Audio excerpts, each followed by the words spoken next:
About a month ago, I did some rankings of the DLC boss transition animations, and a lot of comments asked me to do it for the base game. And then I asked myself, why not? I feel like we are in the swan song of the Cuphead DLC, and it's been such a great time. While Cuphead will have a presence for years to come, with the Cuphead show having at least 2 more seasons. Until MDHR announces what they're going to do next, it's all just a waiting game, so hopefully this video will help pass that time. I did the DLC island ranking all in one video, so my plan is to treat the base game the same way, with each island of bosses getting its own ranking. Although they will all be part of the same mega tier list that will be shown off. Also, if I start to ramble about the bosses themselves, instead of just the transition animation, sorry beforehand, it's just kind of what I do. So let's rank the Cuphead boss animation for Inkwell Isle 1. Goopy, my dear friend, my underrated, underappreciated, gorgeous blueberry muffin. Goopy is one of the earliest bosses they designed, and I want to say it shows, but that would be doing the creators a disservice, as Goopy went through many iterations until they got him just right. However, I also have to be fair to the ranking list. Yes, the DLC animations have way more time and experience behind them, but that's what makes ranking stuff fun, seeing the progression.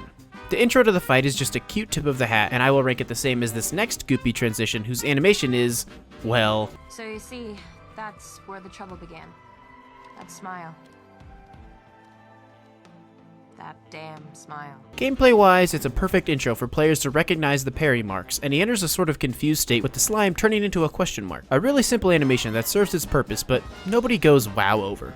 Just a side note injection, while we have SS through B tier, none of these are at all bad. So B tier is gonna kind of be like my good, but just not as good as the other guys tier. Now the next Goopy animation is just amazing. It kind of serves a similar role to that of the Moonshine Mob.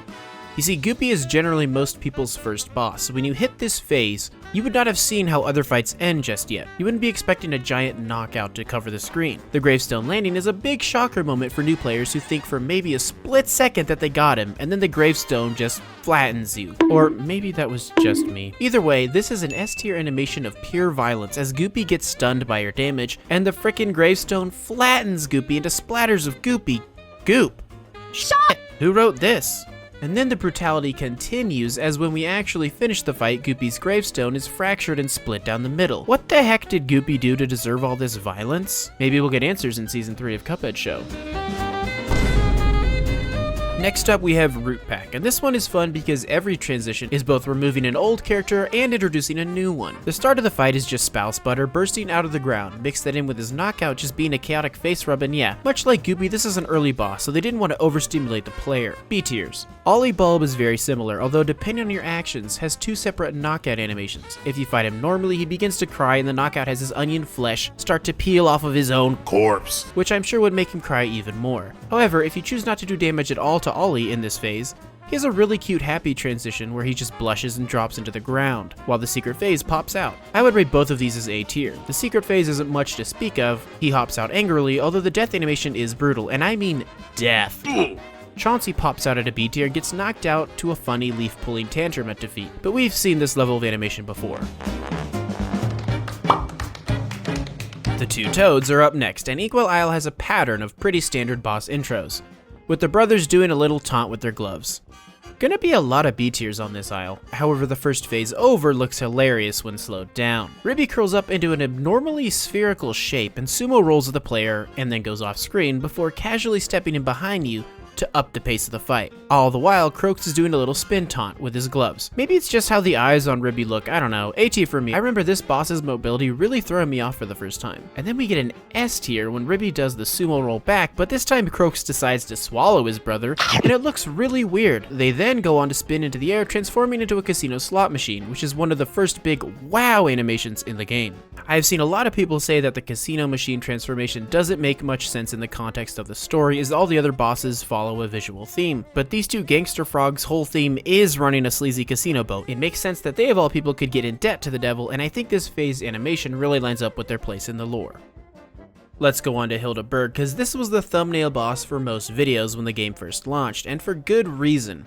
Even the intro feels a step up from the previous 3, where Hilda takes a frickin' massive whiff, like a giant, and I mean huge, inhale of epic proportions, and transforms herself into a blimp on wheels with a little flourish at the end. This is a really good setup for what to expect later in the fight. A tier intro, and I will rate all of her middle phase animations the same because they mostly are. And it's simply Hilda somehow inhaling even more air than she already did. I'm sure some Inkwell Isle residents died from lack of oxygen during this fight.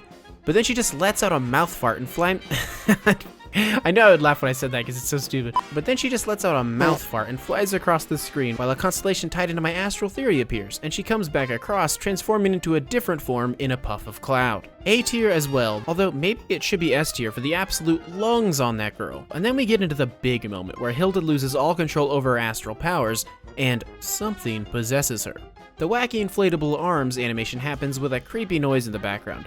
And then bam, one of the slickest transitions in the entire animation industry, let alone Cuphead. The original SS tier, we get steampunk Moon Hilda filling up half the screen. I swear to God, the day Cuphead released was probably the day that the Guinness World Record for most jaw drops happened in a 24-hour period. Not much more to say, I could gush for hours, but this is probably one of the most well-known and most discussed moments from all of Cuphead. The knockout animation is basically like the standard plus, with tons of eye-rolling, particle effects, broken teeth, and partially deflated blimp parts. As far as knockout animations goes, this is a step above what we have gotten, but fairly standard all the same, A tier. And finally, we have everyone's favorite moment from the game, the boss who every viewer skips to see their favorite streamer's reaction to.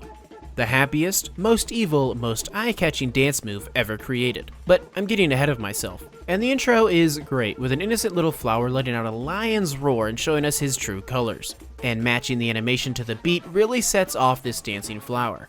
This dance is like the complete opposite of whatever you try to do to impress your crush. It's like if we could see what's inside the briefcase in Pulp Fiction. That would be it. When you get to heaven and enter the pearly gates, this is what the angels will be doing. I was editing but then got lost in the dance and stared at it for hours, SS tier just for the cultural impact alone.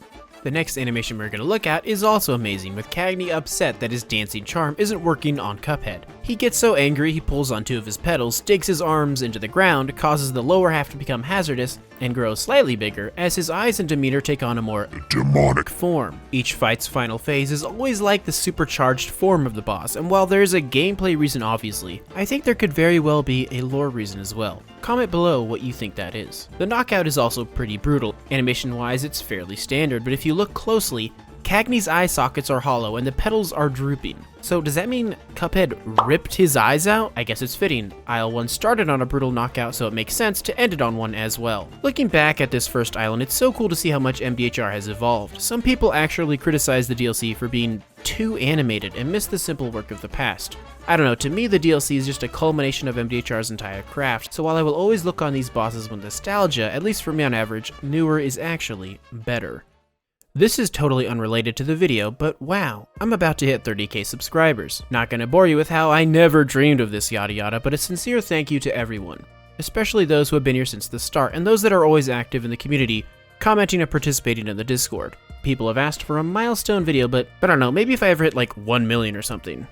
For now, I want to spend what little free time I have making more content on indie games I love and discussing it with you guys. I have a lot planned for the future. Until we get the next Netflix season, I want to space out what Cuphead content I do so that I can spend more time on each project. But the next big video you have to look forward to is actually happening very soon, as I have finally finished the script for the Glumstone lore video. So, see you guys then.